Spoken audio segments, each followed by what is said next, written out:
Anh ơi, em muốn ăn hủ tiếu. Lúc này đòi ăn đêm như vậy. Tại em đói, anh đi mua hủ tiếu cho em được không? Kệ đi đi. Đi mua hủ tiếu mà ta hỏi mua đồ quá trời. Wow. Mời mọi người cùng tôi ăn hủ tiếu đêm nha. Mời mọi người nha.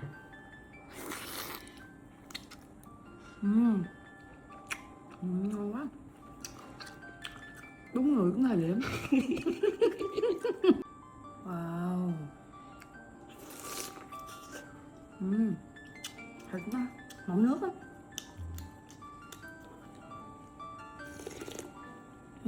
Nước ngọt thanh lắm anh. Hủ tiếu mà có củ cải này nè, nó ngon.